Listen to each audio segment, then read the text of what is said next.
Well, it is the next day, back in the garage. Super rainy and crappy out here. I think it's supposed to clear up this afternoon, which would be good because on the docket for today, cam cover and oil pump on the Sporty motor.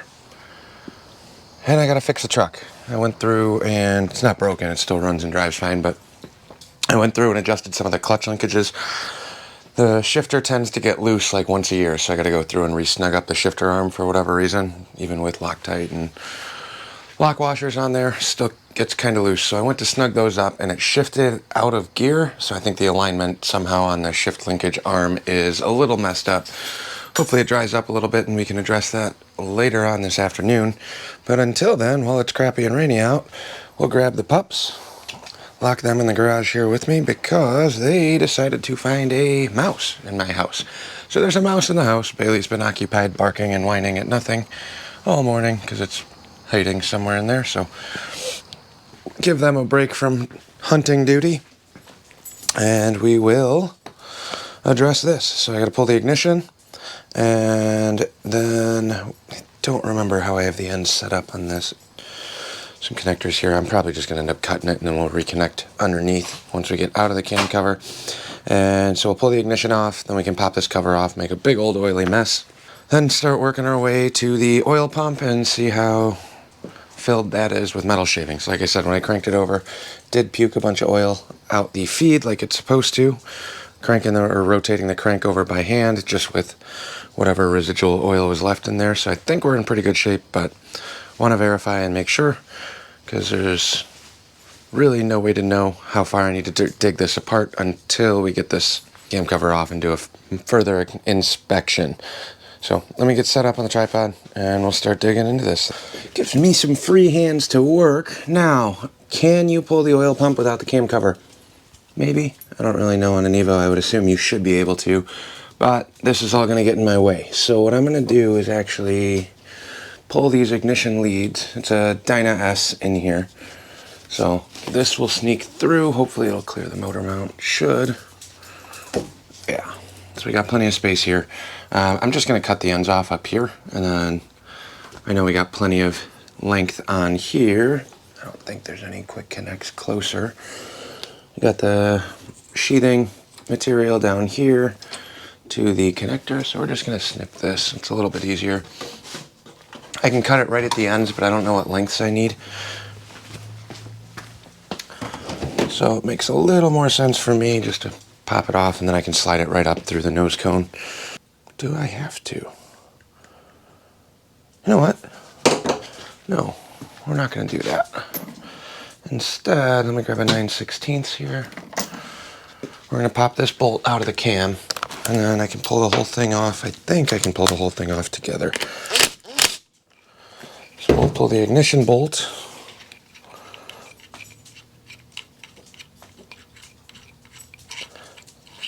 Going to cut it. It's not that big of a deal for two connectors. Then we'll pull the bolts out of the front here, 1/2 inch up front on the nose cone part, where the generator used to be. On Evos, it's an oil filter.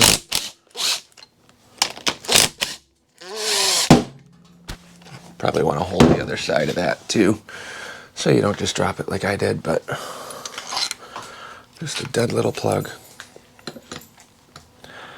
We'll leave these connected, drop the bolts back into the oil filter housing. And then the adjustments for timing are going to be into the actual cam cover. So as long as these wires are free, I think this should actually be able to come out as is. So grab a 3/16 here. I do have pig mats laid out all over the place on this too, since it will make a big old mess.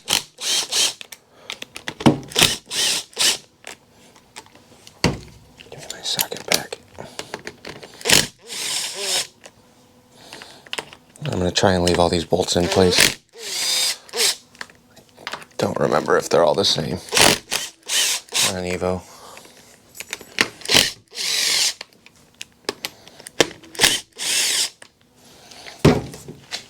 So now we're free. Yeah, various lengths. So I like making a little cardboard template and shoving these in. Do a quick little sketch of what that's supposed to look like.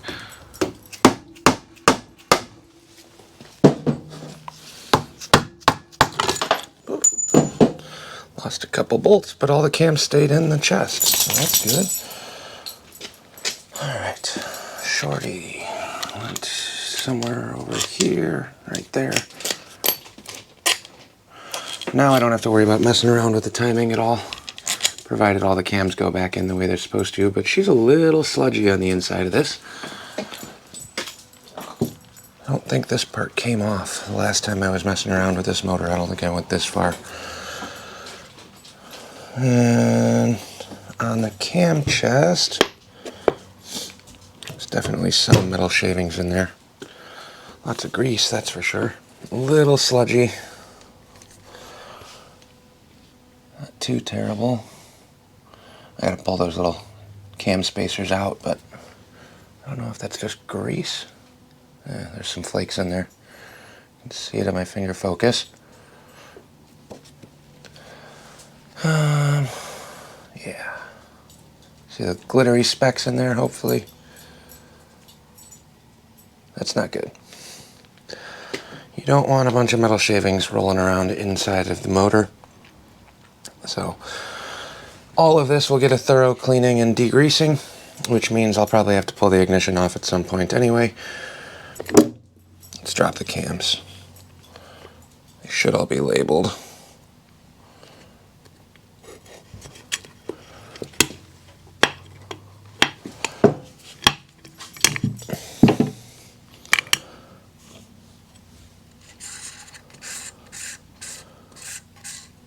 Okay.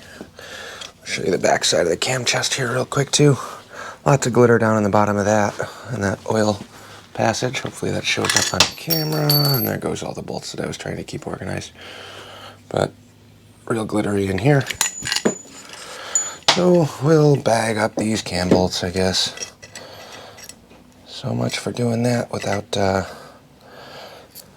messing up the orientation, but we're gonna have to throw this all in the degrease tank and clean everything up anyway, so just make sure I get all of them. We'll figure out where they go later. We got long ones and a couple short ones. Shouldn't be that big of a deal.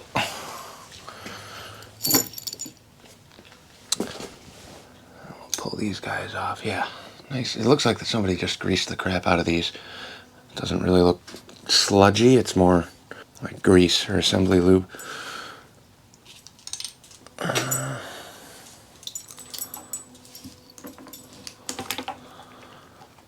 Alright, we'll keep all those kind of together. I'll let this drain a little bit, and then, I don't know, do we pull the primary? Would that make sense?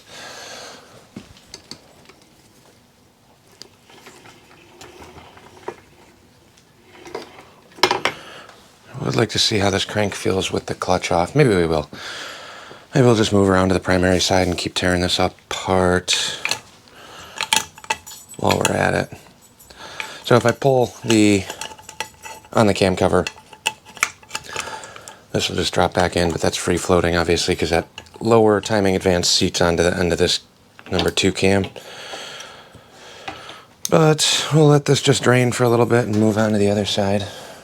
It'd be much easier to flip this motor around while the primary's off too, because right now I got all the foot pegs and the shifter stuff on here. So I think I'm just going to blast this apart too. And I can get the clutch cable off the bench because that's been knocking over all my stuff for quite a while. So we'll pop all this off, yank the outer primary cover with the cable. We can stash that somewhere, clean all that up. And I think, correct me if I'm wrong, Internet, because I'm newer to Evos, I think the primary is a separate circuit on these than it is on an iron head where the trans fluid and primary fluid are all the same. I thought that this was separated, like your primary and trans kind of mixes. I guess an iron head's like that too now that I think about it. So we will start blasting this apart. On the primary, what do we got, 5/8 I think? Or are you bigger? Yeah, you're bigger. 3/4 for the foot peg.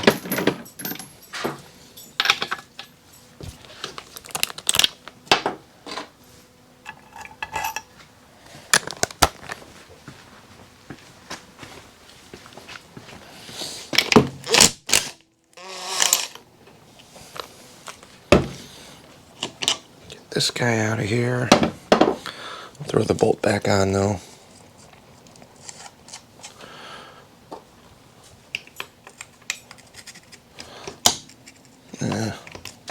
We'll use a ball end. A little bit longer, easier to get to there.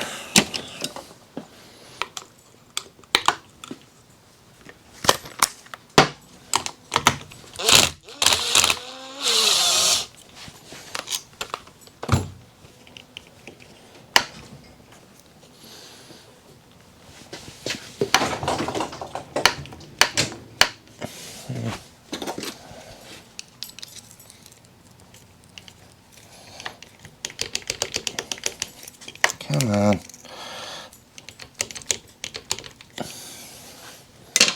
This one's kind of a pain.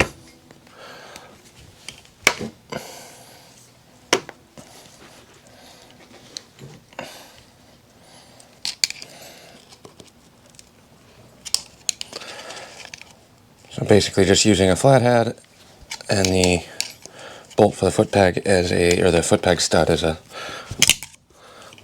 leverage point here. Come on, you're right there. There we go. Splines were fighting me a little bit, but we got it. Throw the bolt back in there. And then this actually has to stay off when we yank the primary. Alright, this is going to make a big old mess too. Maybe I'll throw a drain pan underneath this first. Yeah. Trying to avoid making gigantic messes today. Still will, guaranteed. But oh,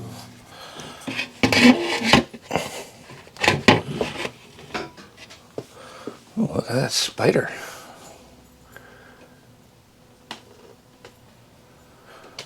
Oh well. I'm going to pop that Phillips screw at the bottom. It should drain out a good amount of this. Hopefully. Prevent a gigantic mess. Maybe. Maybe not. Nothing's coming out right now. I mean, it probably would if I have it tipped over, but this pan's got a ridge on it, so screw it. One day of making a mess, I guess, isn't the worst thing in the world. That's what pig mats are for, right?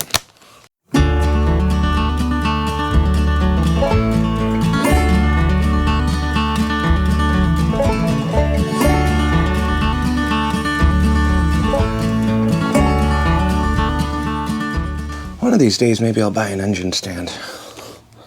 I feel like I do enough of them to warrant it. But then I work on things like this, and I don't like doing evos.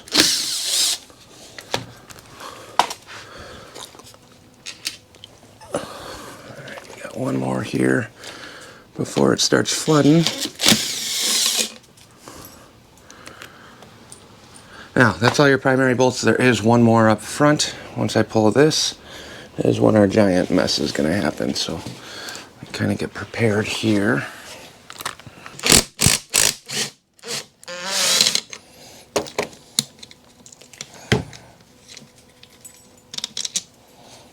Alright, now the case is slightly loose. And we are about ready to yank this thing out. Clear some space here. Get my hardware away. This can go right here.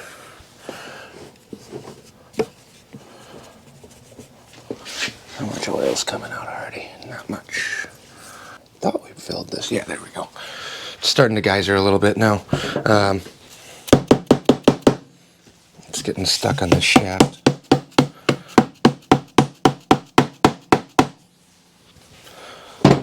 Now, we do have some separation happening here on the cases. I don't usually like prying on this all that much, but I'm trying to salvage this gasket too.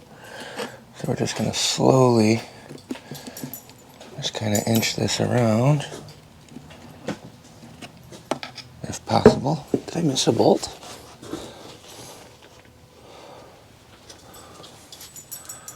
What's it stuck on? I think it's stuck on this seal.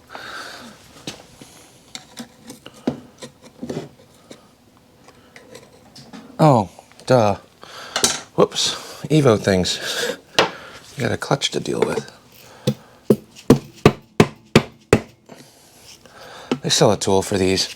I personally will replace all of these with a bolt style. I don't have the Chevy. Looks like a Chevy badge. I don't have the tool. Whoops. I forgot about the lock nut on the clutch. So let's bring you guys down. Here is what we are looking at. You have this guy and this guy. So we're going to thread this all the way in until we get this nut out.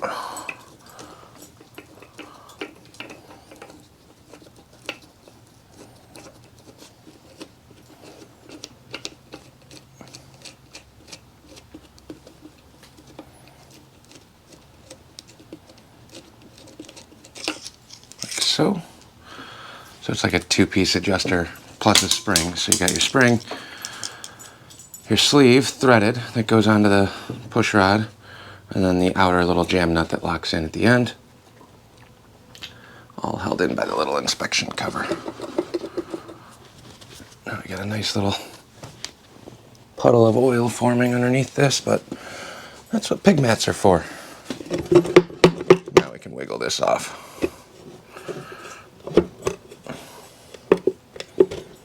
It is dragging on the seal a little bit. And the clutch cable.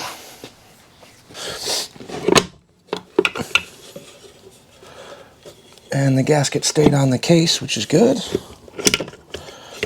You got your chain tensioner on the primary that's got a little snap. I'll show you guys that in a little bit. But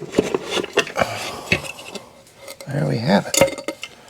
Primary looks nice and clean.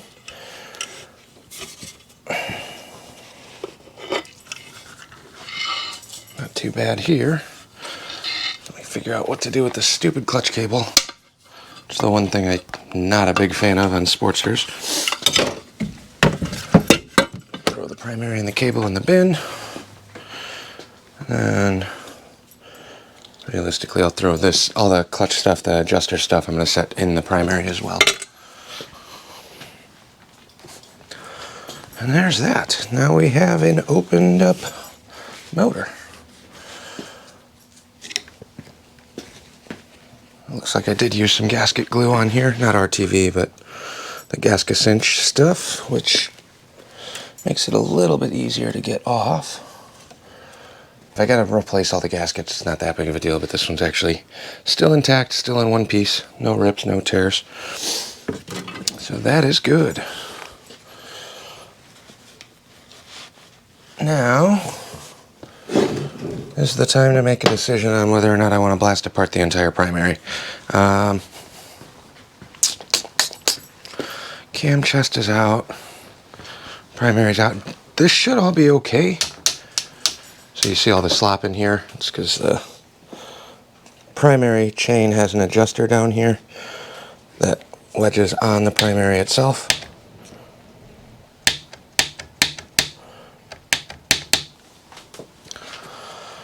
Alright, and the adjuster holds this shoe up, comes up from the case of the primary, and then the spring basically stops it from locking up, so we'll constantly keep a little bit of tension on here. So, I think I'm going to leave the primary guts alone for now. Here's the weird part, I'm this far, do I keep going? I don't really need to take the whole clutch out because this was all working. And this should be completely separate or independent from the actual motor side. I just thought it would be a little easier to work on and clean some stuff up. So, it's not that big of a deal to yank this out. It is kind of a pain to get this diaphragm plate seated. But I paid up and finally bought the tool after messing around with this for a couple of hours with some homemade makeshift piping. So I bought the actual tool. I'm kind of excited to use it. So maybe we will yank this out. It'll give me a lot more room to work, then I can yank the starter Yeah, let's do that. We'll blast the primary apart. So on the front crank, I got the electric impact. It's 1.25 inches up front.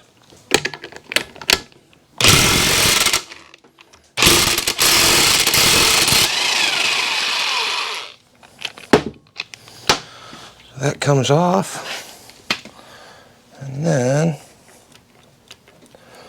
we'll have to press that one out on the front side, but that should loosen that. Yank the primary spring.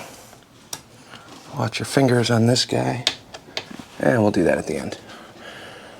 Then on the clutch itself, this is the part where it's really easy to take apart, not so easy to put back together. You got a big snap ring on the outside of this. Get underneath it.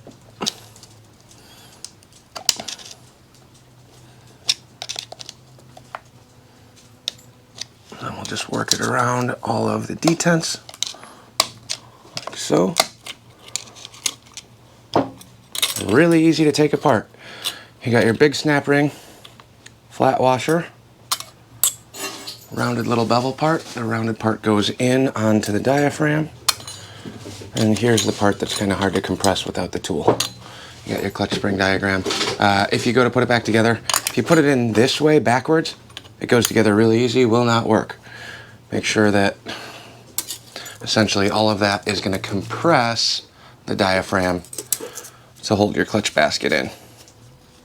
So we'll keep that like that, and then that frees up all of our inner clutch stuff, which I'll yank out as one piece, like so. There's one more in the very back there too. But now we can leave all this together. Try and get this last one out. Thought there was one more. Did I really get that? Huh. Maybe I did. Okay. I'll make a pile of clutch parts right over here in the corner of the bench. Put the compensator up there too. Now we got a snap ring on the inside of this. Right there. So we're going to pop that snap ring out, and the whole inner drum should come out. In theory. Already out of space.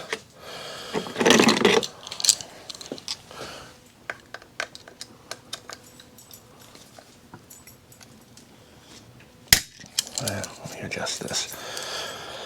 Let me turn these tools around. We'll be right back. This is a pretty big snap ring, so it's much easier if you actually set your tools up the right way. Come on. Halfway. There we go. Big old snap ring. And I assume we should have a washer underneath this as well. And what do we have on the back side of this? Let me grab a puller. Sometimes I'll just thread a bolt in, but it mars up the end of the case on here, which isn't always the best. But I think,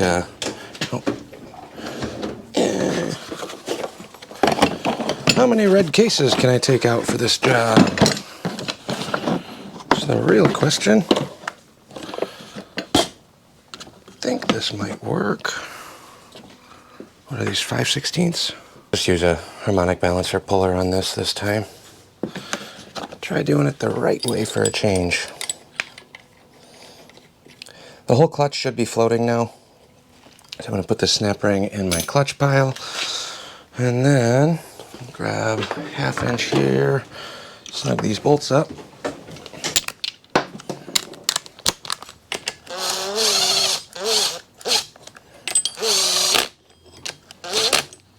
Like so.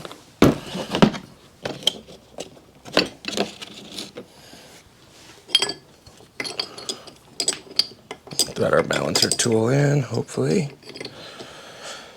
Put our tapered end in on here. And we'll drive her home with an impact.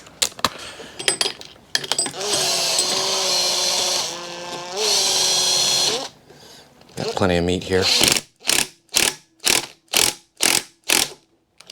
Just like that. Pull our bolts out since that's off the crank now. Righty-tighty, lefty-loosey. We're done with this, I think, so throw this back in the box and get some more table space. But now that this front is floating, that clutch snap ring should be free to pull that entire clutch assembly out together, I think. Again, Evos are new to me, so I'm just guesstimating. But I'm pretty sure it was just that snap ring that holds that whole deal together. And maybe there's a bolt on the back side. We'll find out in a minute. See that? Cleaning up when I'm done with something. Okay. Come on, clutch.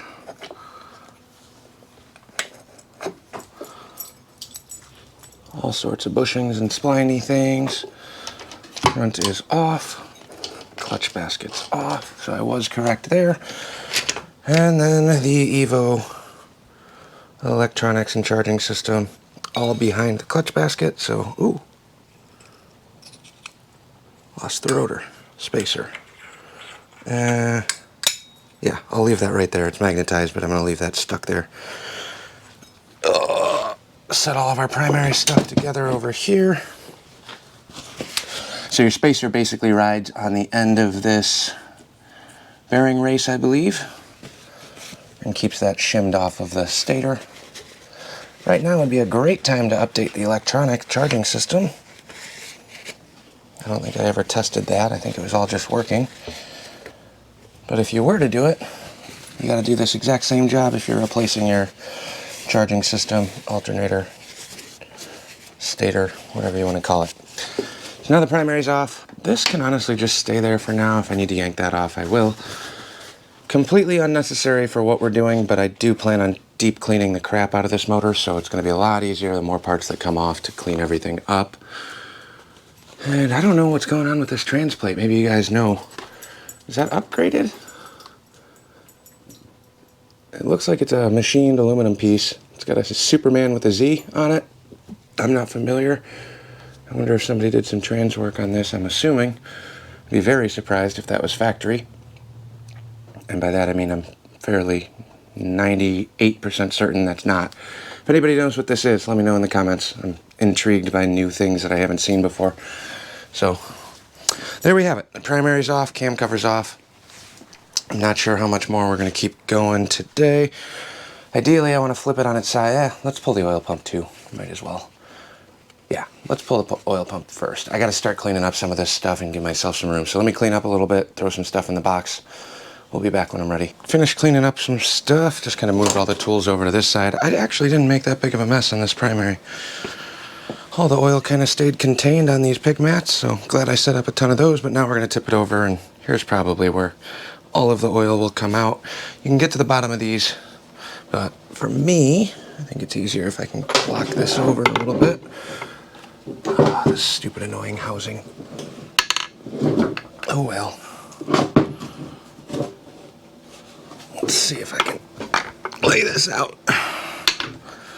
We're going to lose a bunch of crankcase oil too here, which is okay because we want to clean that up too.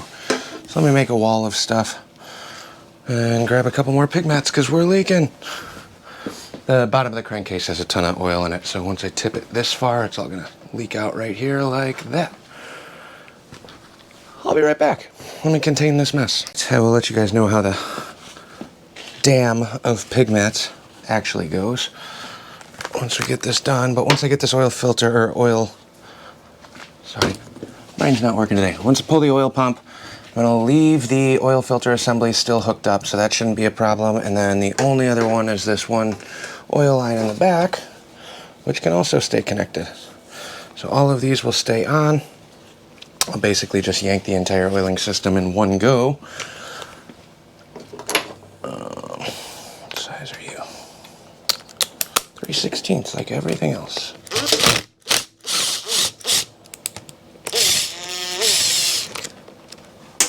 Really long bolts here.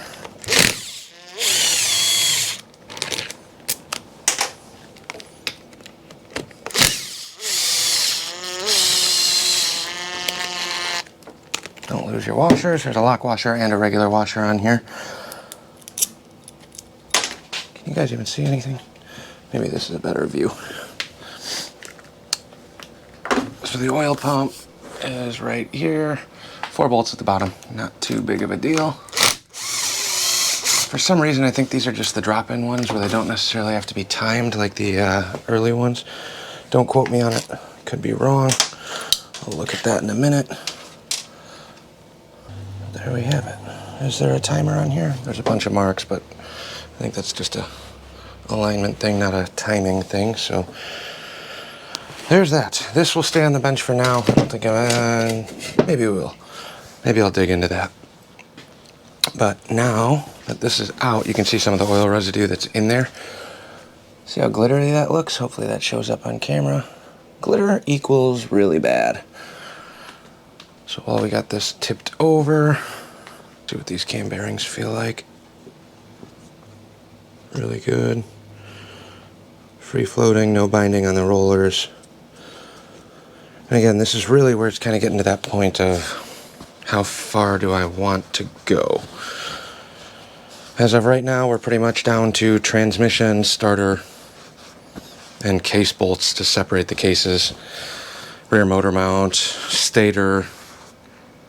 See how I said we're down to a couple things and my list is already getting bigger and bigger?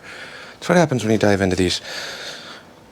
You want to stop at one point, but then you start thinking, well, it's almost there. A couple more bolts, a couple more parts, a couple more bolts, a couple more parts, and next thing you know, your flywheels are separated, laying on the bench, and you're wondering where to start, when to put it back together. So we're going to leave it right there for now.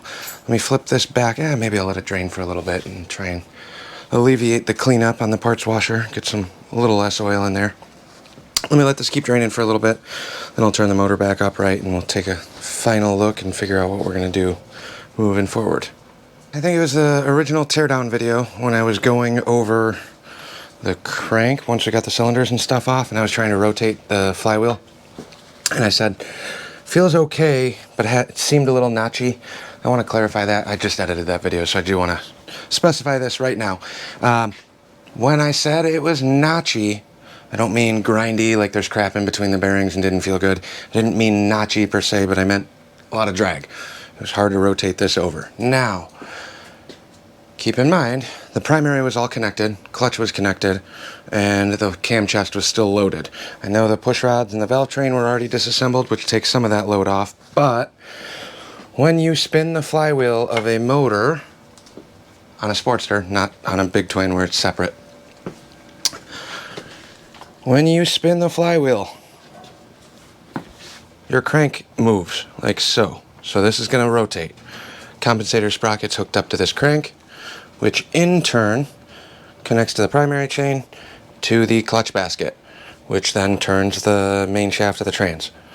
Okay, when you rotate the crank over, add in the valve chest and the cams on the other side, there's gonna be a lot of drag. If you're doing a big twin, Evo, shovel, or back, when you assemble your cases onto the motor, you have a flywheel in the motor and that's pretty much it.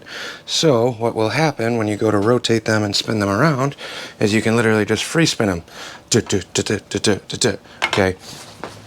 Now, on this, same thing. Now I have the primary off. I have all the drag off the transmission. I have everything else. Camchest is off. Right now it is essentially just the flywheel resting in between the cases on the crank bearings. So now when we rotate this around, no play, no drag. These bearings actually do feel really good, which makes me feel a lot better about it. Okay. No drag whatsoever. Either direction, it'll free spin as long as you want it to. Okay, so now I'm feeling really good about leaving this bottom end together. The only issue, like I said, let's see if I can bring you guys up and give you a top-down view here. What am I going to knock off the bench is really what the question is going to be. Okay, sorry. So here's what we're looking at. When I rotate this around, see, if I go left and right, I got a little bit of play here. If anybody's more familiar with Evo cranks or what the specs are on this, please let me know. I got a little left and right play, which I know should have some. I don't know what the specs are or what warrants too much. The rear one, much better. Okay, a little bit of play here. So if you guys think that this should have to come apart and redo the flywheels, let me know in the comments, but I was always under the assumption that left and right to some extent is okay. And I guess I could put a gauge in there and figure out what the throw is if that's needed. I will if you guys can give me a spec. If not, I'm going to kind of keep trudging forward on this. A little bit of rod play, but up and down, which is really where I'm more concerned about it, I don't have any vertical movement, right? Like left and right, there's got to be some, especially on the male end, since it does ride in between the female outer. And I thought that the males always had a little bit more slop in them. So the inner crank rod, the inner connecting rod of the flywheel assembly would have a little bit more play than the outer. Like I said, the outer is next to none, but the inner definitely has a little bit of walk. I don't think I need to be concerned about it. There's probably people out there that are much smarter than me, and this is the first time I'm going this far into an Evo. But up and down, I have no play whatsoever in terms of bearing wiggle. Left and right I do, not up and down. I think it's good. Let me know what you think in the comments. That would be great, because I can learn from you just as much as you guys can learn from me. I think that's where we're going to wrap this up. I might come back in a little bit and start messing around with that oil pump. Maybe disassemble that and get that prepped to clean. I got to get some bags out for that, because this stuff's going to be mobile. It's going to be moving from my house to the shop, dropped in the parts washer, where everything can get cleaned up. And once I start moving things from one location, I don't care if I have all the parts in one box, that's fine. I know what I took off. I try and keep them together even in one box. But when I start moving things back and forth is when I start losing stuff, misplacing bags and things like that. So there you have it. More on the evosporty coming soon.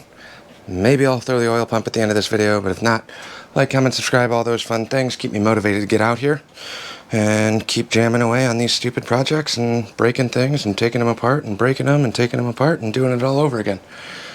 We'll catch you on the next one.